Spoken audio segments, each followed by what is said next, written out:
Oh, brake. There we go.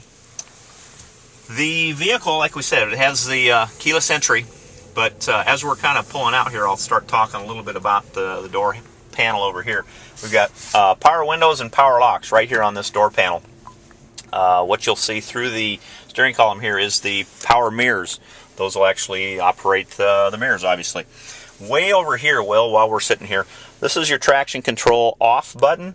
There are certain times, very rarely I might say, is when you have to, when you really get stuck and you need wheel spin, you can actually turn the stability control system off, and that will allow you to give the gas to the wheels and get them spinning when you need to do that, which is,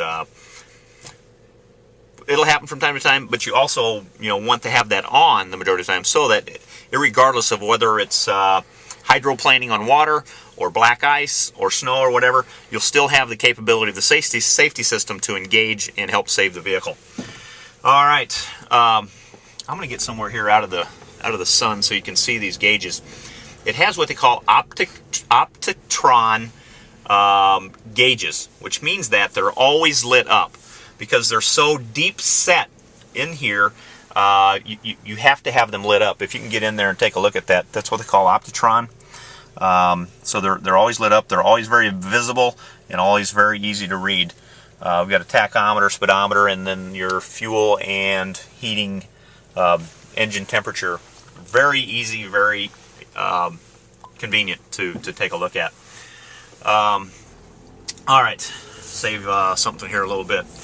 The steering wheel is a tilt and telescoping steering wheel, so I can put this right where I want. Plus, besides the fact that it's tilt and telescoping, it is collapsible. So for any reason I have come in contact with the steering wheel, it will collapse down and will hopefully help save some chest injury if that ever happens. Now we talk about the four-cylinder in this car being variable valve timing, 2 engines in one. I'm going to do a little acceleration test here, Will. I'm going to start out at about, this is at 25 miles per hour, and I'm going to hit the gas, so hold on.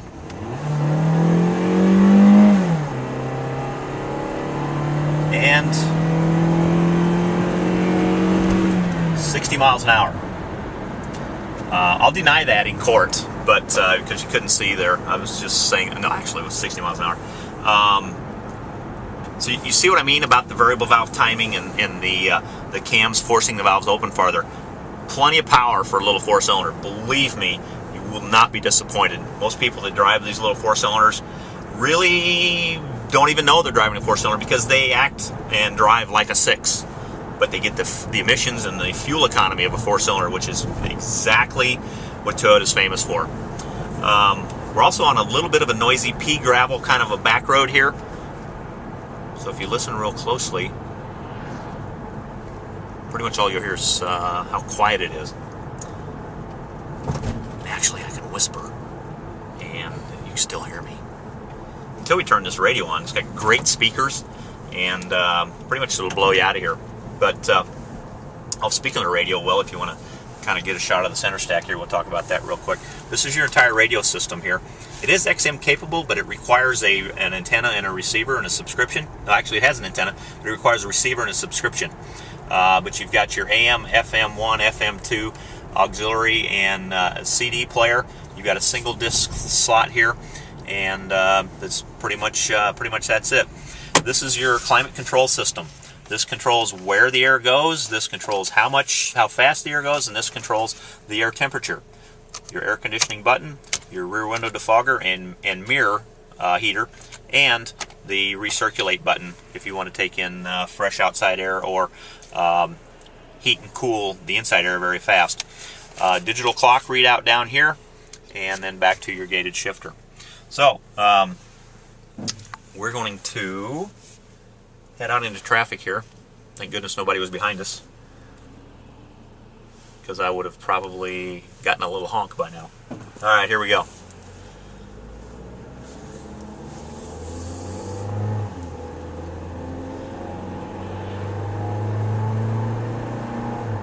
Don't know what to say here, Will. You got anything to say?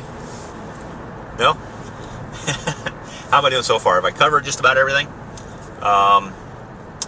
Haven't covered some of the stalks on here. Your light bar is over here. Lights on, parking lights, headlights, brights, and turn signals, right and left. This is your wiper bar, on, intermittent, and your rear wiper is right here on the end of this knob. And of course your cruise control, which is this device right here. Push in on that button, push down to set it. Really simple, really easy to find, really easy to operate at night or when you don't want to take your eyes off the road. I know exactly where it's at, I know exactly how to operate it. Don't even have to think twice about it. So it's a really great system. Kind of talked about the airbags a little bit, didn't we? Yeah, okay. One thing I want to cover is the seatbelts. What I call smart seatbelts. They are pre-tensioners and force limiters. But we're about to head down here towards the interstate, so we're going to go down the on-ramp. Now, the speed limit here is 65 once you get on the interstate, so they give you maybe an eighth of a mile to get up to speed. So I'm really not even pushing it that hard. I'm going to be at the end of this ramp at 65 easily, ready to merge into traffic and right into to traffic at speed. So here we are at 65, now 70. I'm going to merge into traffic just like I've been driving on the road for the last half hour at this speed. It's kind of a blustery day here, so it's a little windy, but I'm going to be quiet here and you're going to hear how little wind noise this car has in it.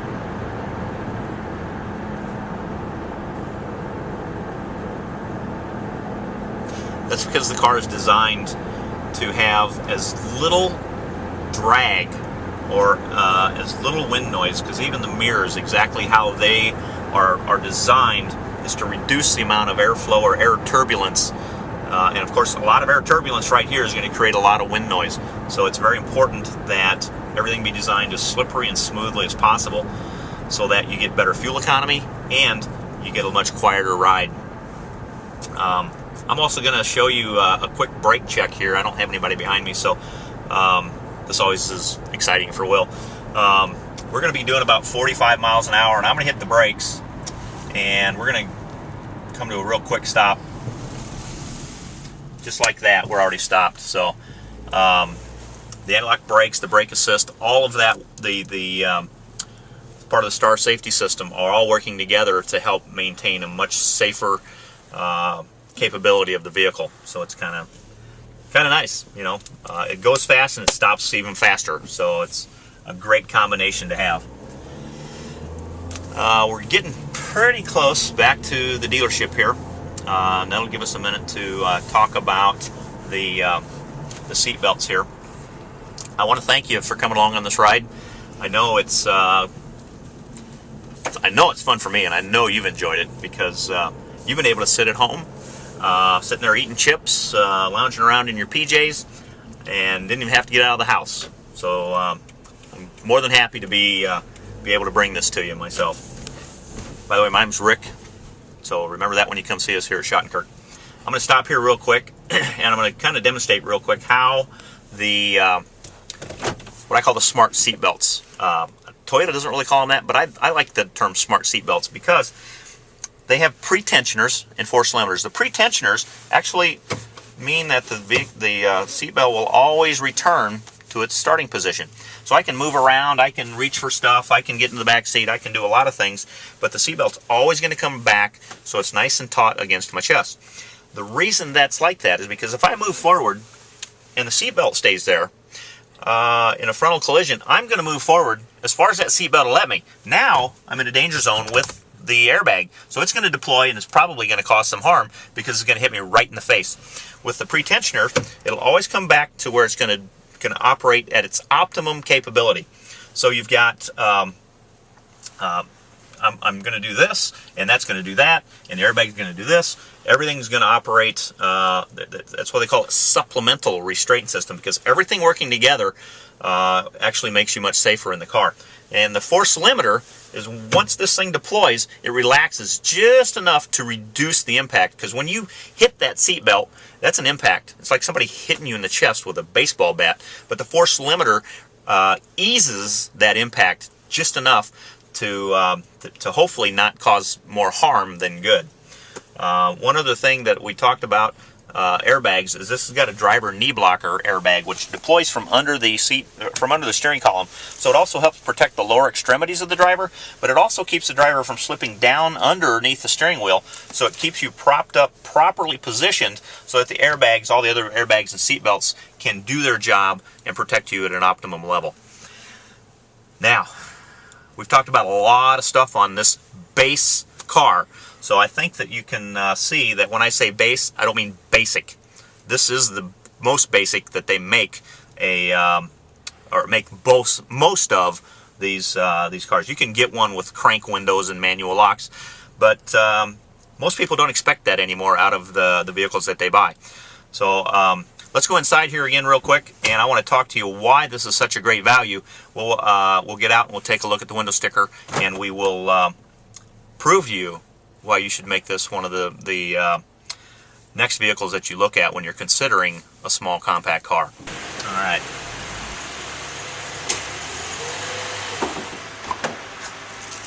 All right.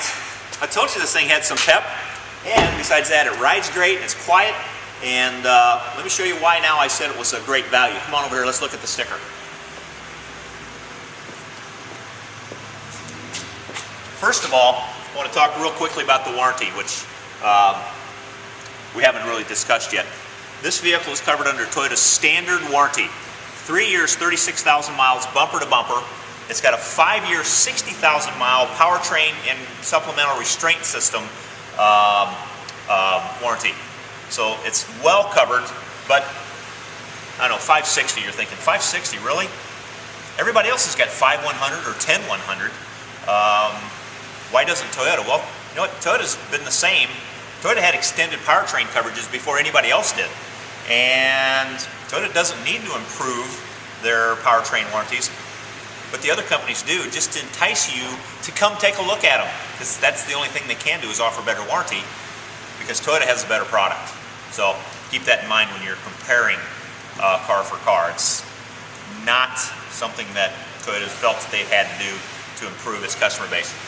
Come on in here, Will. We want to talk real quick about safety. The government safety ratings in a frontal crash, driver and front passenger are 5-star rating, which, you know, look at the size of this car. 5-star rating in a frontal crash. That's amazing. Now in a side crash, front seat is 5-star. Rear seat is 4-star. So, once again, the entire occupancy of this vehicle is very, very safe. Rollover rating at 4-star. I have never seen a 5-star, so this is as safe as they come as far as that goes. We talked about this car being a base model. As you've been able to tell, it's far from basic. It's got all of the comfort and convenience features that anybody wants. This is the standard features for this car as a base unit. Over here we've got cruise control, all-weather guard package, power package, which includes power windows, driver's side, auto up and down, power door locks, remote keyless entry. So you've got a $1,000 package in all of your windows locks and tilt and cruise and stuff. The vehicle itself is only $20,000. So you've got all of these standard features: safety, star safety system, airbags, keyless entry, power windows, power locks, 25 city, 31 highway. We didn't touch on that yet. The average in town is 25, the average on the highway is 31. It's received as high as 29 miles per gallon in town, and it's received as high as 36 miles on the highway. So depending on how you drive and where you drive, you may in fact actually get better results yourself. Now you can see why this particular vehicle, I think, is an extremely good value because of its cargo capability, its safety, its performance, which we got to see on the test drive. You need to take advantage of this particular vehicle, make it an option as far as comparing it to the other cars, because sedans versus this has a lot more capability as far as a utility vehicle. So make sure you come in here to Shottenkirk Toyota, 54th and Broadway, Quincy, Illinois, and ask for me. My name's Rick. I'll be glad to help you out and make you a happy owner. Thank you.